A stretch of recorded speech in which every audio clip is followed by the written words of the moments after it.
평생교육사 이현진의 우리 아이 함께 키워요 제8화입니다. 오늘의 교육 이슈 브리핑은요, 바로 2022 개정교육과정, 미래교육과정에 대해서 함께 알아보고자 합니다. 추석들 잘 보내셨죠? 지난 방송에서는 추석 때 우리 아이들이 어떻게 공부를 해야 되는지, 어떻게 리듬 잃지 않고 시험 대비를 해야 되는지에 대해서 언급했는데요. 오늘은 바로 미래의 교육과정입니다. 2022년 개정 교육과정입니다. 자, 이것이 바로 왜 필요할까요? 첫 번째는 교육 패러다임의 전환에 따라 주도성과 미래 역량을 갖춘 인재 양성이 필요하다는 그 필요성에서입니다. 그리고 둘째는 자기 주도적으로 진로와 학업을 설계할 수 있도록 고교 학점제 기반을 마련한다는 근거가 필요하기 때문입니다. 그리고 셋째는 디지털 전환 시대 새로운 환경에 맞는 교수학습 및 평가 체제가 구축되어야 되기 때문입니다. 그리고 끝으로 지속 가능한 미래 및 불확실성에 대비한 기초 소양 강화가 필요하기 때문이죠. 그럼 어떤 방향으로 추진될까요?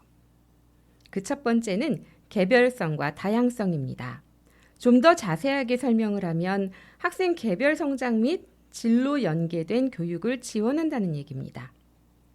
그리고 삶과 연계한 역량을 함양하고 바로 이것을 교육 과정에 반영해서 개선시키겠다는 의도입니다. 그리고 두 번째는 분권화와 자율화입니다. 지역을 분권화하고 교사의 자율성에 기반한 교육 과정을 강화하겠다는 거죠. 그래서 국민과 함께하는 교육 과정을 개발한다는 것입니다. 그리고 세 번째는 공공성과 책무성입니다. 기초학력 및 배려 대상 교육을 체계화한다는 뜻이죠.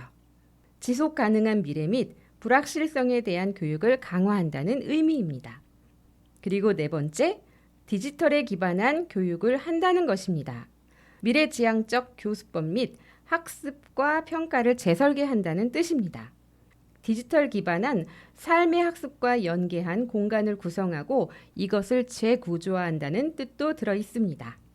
그러면 우리 아이들한테는 어떤 점이 좋을까요? 바로 맞춤형 교육이 이루어진다는 장점이 있습니다. 삶과 연계한 교육과 생태전환 교육, 그리고 AI와 소프트웨어 교육을 강화해서 아이들의 역량을 함양시키겠다는 겁니다. 여기에는 물론 민주시민 교육도 포함이 됩니다. 그리고 학교와 교사의 자율성에 기반을 둔 교육과정을 강화한다는 부분이 있는데요. 단위 학교별로 교육과정을 운영하고 자율성의 근거를 마련한다는 것은 바로 지역 및 학교 교육과정의 역할을 확대한다는 의미이기도 합니다. 그래서 우리 아이한테는 기초 소양 교육 강화가 절실합니다. 바로 언어 소양, 수리 소양, 디지털 소양이 바로 그것입니다. 이러한 것들은 삶과 연계해서 미래 역량을 함양하는 데 큰 도움이 되죠. 그리고 포용교육의 기반을 마련한다는 의미도 가지고 있습니다. 미래지향적 교수학습 및 평가를 혁신함으로써 학습 경험의 질을 개선하고 초등학교, 중학교 교육과정을 개선하고 선택교육과정과 직업교육과정의 혁신을 기하겠다는 것입니다. 그리고 이것은 고교 학점제를 기반으로 해서 고등학교 교육의 혁신을 일으키겠다는 것인데요. 우선 고등학교 과목 구조가 개편이 되고 공동교육과정이 운영이 되면서 학교 밖 학습 경험까지도 인정을 해주겠다는 것입니다. 그리고 디지털에 기반한 교육을 통한 미래 교육 여건을 마련하겠다는 의미가 있는데요. 교육기술을 활용해서 온오프라인 연계 수업 활성화를 지원하고 그린 스마트 미래학교 확대 및 교육과정과 연계해서 이 공간을 바로 재구조화하겠다는 뜻을 가지고 있습니다. 오늘의 교육 이슈 브리핑이었습니다. 자녀교육 노하우입니다. 오늘은 종합편으로 한번 준비를 해봤는데요. 이제 독서의 계절이죠. 바로 가을. 실천하면서 독서를 해야 되는 그 필요성이 점점 더 중요하게 우리가 부각되고 있는데요. 국어력을 향상한다는 의미에서 독서가 중요하기도 하지만 우리 아이들 마음에 양식을 심어줄 수 있는 게 또 독서가 아니겠습니까? 그래서 어떻게 하면 실천하면서 독서를 할 수 있는지 그 방법에 대해서 한번 이야기를 해보려고 합니다. 독서의 중요성은 모두가 다 아는 사실이지만 독서에도 양보단 질이 중요하다는 사실 알고 계시죠? 그리고 우리 부모님들 역시 진짜 독서를 하고 계신가요? 한 권을 읽더라도 내 것이 될 수 있도록 실천하는 독서법을 함께 이야기해 보겠습니다. 자, 첫 번째, 일독 일행 독서법입니다. 이게 뭘까 궁금해하시는 분들이 계실 텐데요. 바로 한 권의 책을 읽고 한 가지를 행동에 옮긴다는 것입니다. 실천하지 않으면 책을 읽지 않은 것과 같다라는 말처럼 진짜 독서는 본인이 책을 읽고 느낀 점을 생각하고 어떤 방향으로 내가 나아갈 것인가 실천하는 것까지 해야 하니까요. 책을 한 권 읽었으면 이 중에 내가 어떤 것을 한 가지를 실천할 것인가 앞에 포스트잇으로 적어서 붙여놓는 것도 중요합니다. 다음은 독서 100권 프로젝트에 도전해 보는 겁니다. 아시다시피 독서는 기록과 실천으로 이루어지니까요.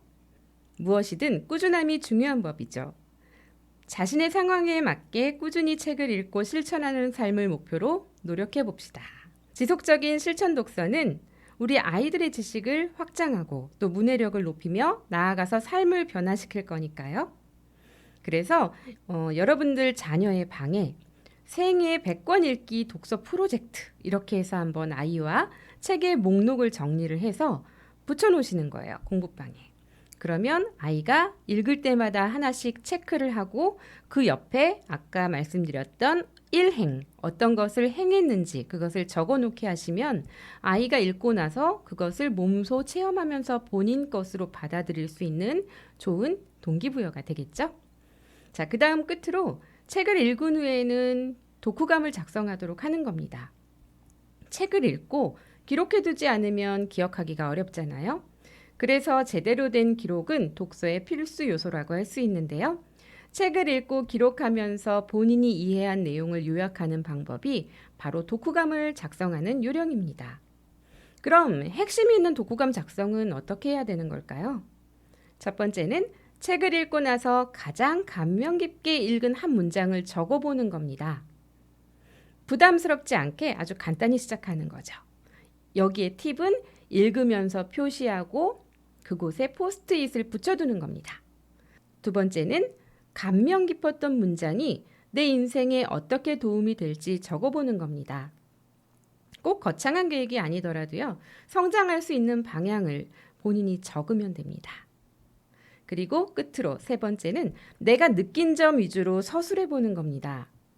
핵심 내용은 핵심 문장만 그리고 나하고 관련지어서 느낀 점을 서술하면 됩니다. 자, 하지만 아무리 좋은 방법이 있더라도 내가 직접 해보지 않으면 처음엔 굉장히 어려운데요. 부모님들께서 가장 감명 깊게 읽은 한 문장을 우선 적으셔서 냉장고든 어디든 이렇게 붙여놓아 주시고 아이가 물어볼 때마다 이건 엄마가 가장 감명 깊게 읽은 문장이야. 그러니까 우리 철수도 그렇게 한번 해볼까? 이렇게 아이와 함께 유도를 해서 해보시는 거는 어떨까요? 오늘의 자녀 교육 노하우였습니다. 다음은 우리 아이 학습 지도법입니다. 오늘은 초등 저학년에 대한 내용을 준비해봤습니다. 아이들을 학습 지도하기 전에 교과서 가지고 들이대는 것은 아이가 자칫 잘못하면 나 이거 공부해야 돼 이렇게 느낄 수 있잖아요. 그래서 초등 저학년에는 공부는 놀이구나 이렇게 생각할 수 있도록 해주시는 게 참 중요한데요. 바로 각 가정마다 웬만하면 좀 많이 가지고 있지 않을까 싶은데요. 은물이라고도 하고 가배라고도 하는데 그 교구 혹시 가지고 계신가요? 가지고 계시다면 더 유리합니다. 바로 오늘은 그 가배를 활용한 놀이법에 대해서 한번 이야기해 볼 거니까요. 예전엔 많이 비싸게 주고 구입하셨을 텐데요. 또 요새는 가격이 많이 내려갔고요. 또 이제 모 쇼핑몰에서는 할인도 많이 합니다. 그러니까 인터넷에 가배라고 검색을 하시면 교구가 나올 거예요. 그런데 그 교구가 어디에 좋을까 하시는 분들도 있을 겁니다. 이 교구는요. 1가배부터 예를 들어 한두 개가 아니라 세트가 여러 세트가 있습니다. 10가배도 나오기도 하고 10B가배도 나오기도 했는데요. 이 10가지 세트가요. 비싸다는 이유 하나만으로도 구입을 하셔서 장롱 위에 올려놓고 아이가 필요할 때는 주신다고 하는데 결국 아이는 그게 재미없으면 요청하지 않잖아요. 요구하지 않거든요. 그래서 아이가 클 때까지 장롱 위에서만 먼지가 쌓여 있는 그런 경우도 제가 종종 봤습니다. 장롱 위에 보관하지만 말고 꺼내서 아이와 함께 놀아주세요. 아이와 함께 놀아주시기 힘들다면 처음에는 아이들이 호기심이 굉장히 많잖아요. 그러니까 일단은 아이 방에만 이렇게 갖다 놔주셔도 아이들이 뭔가 하고 열어볼 것이고, 그러다 보면 계속 손으로 조작이 들어가게 되고, 그럴 때 놓치지 말고 엄마하고 함께 앉아서 같이 노는 겁니다. 뭐냐면 예를 들어서 일가배 같은 경우는 털실 공으로 되어 있어요. 끈도 달려 있고요. 그래서 엄마랑 아이랑 그거 가지고 돌려가면서 얘가 회전을 하는구나 하면서 원의 회전력도 같이 아이랑 학습해 주실 수 있고요. 아니면 다이소나 이런 또는 문구점에서 인형 눈 같은 거 팔아요. 그래서 그거를 공에다가 붙여 주시는 거예요. 그러면은 갑자기 그냥 사물이었던 공 모양의 털실 놀잇감이 갑자기 인형으로 변신하는 거죠. 그래서 아이한테 이름을 지어주게 하는 겁니다. 그래서 우리 이 인형의 이름은 뭐라고 지을까? 폼폼이면은 우리 폼폼이가 어떤 말을 하고 있을지 우리 한번 상상해 볼까? 이렇게 진행해 주시면서 아이의 상상력도 자극할 수 있고요. 그 다음에 폼폼이 얼굴을 한번 만져보자. 느낌이 어때? 라고 해서 아이의 오감을 자극시켜주는 그런 역할도 할 수 있고요. 아니면 그 폼폼이에다가 엄마 화장품 또는 향수 안 쓰는 거 살짝 묻혀주시는 거예요. 그러면 폼폼이 얼굴에서는 어떤 냄새가 느껴질까? 어떤 향이 느껴질까? 이렇게 하면서 아이가 자꾸 상상할 수 있는 또는 체험할 수 있는 그런 기회를 마련해 주시는 겁니다. 그리고 이가배 같은 경우는 목재로 되어 있어요. 그래서 목재로 만든 입체 교구인데요. 정육면체도 들어있고요. 또는 구도 들어있어요. 그래서 이 이가배 같은 경우는 회전체 놀이가 가능하고요. 또는 그 케이스까지 활용을 해서 미끄럼틀 놀이 이런 것도 할 수 있습니다. 그래서 궁금하신 분들은 인터넷에 가배라고 검색해 보시고요. 이거를 사시면 초등 저학년, 유아부터 활용을 하실 수 있고요. 그 다음에 아이가 초등학교 6학년, 고학년이 되어서도 쌓기나무로 활용이 또 가능합니다. 그러니까 이거 하나 구입하시면 정서에도 좋고, 그 다음에 아이들 수학놀이 하는데도 도움이 되고요.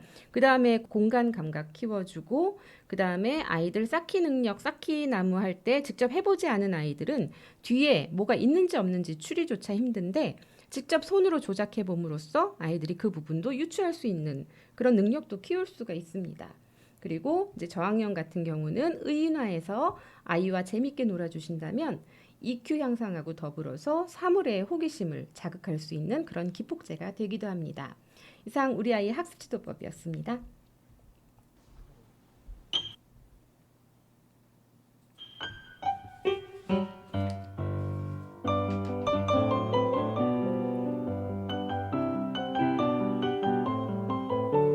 네, 오늘 내용 유익하셨나요? 오늘은 주로 아이들의 감각을 키울 수 있는 그런 놀이법과 더불어서 또는 독서, 어떻게 아이들하고 재밌게 할 수 있는지 까먹지 않는 독서법, 그리고 점점 이제 아이들한테 중요시화 돼가고 있는 것이 바로 읽기 능력인데요.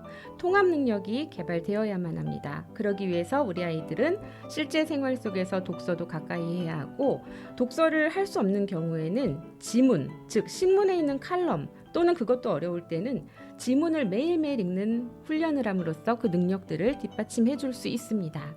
여러분, 이렇게 시원한 가을, 계절, 이 계절에 독서를 아이와 함께 해보시는 것은 어떨까요? 오늘의 우리 아이 함께 키워요였습니다.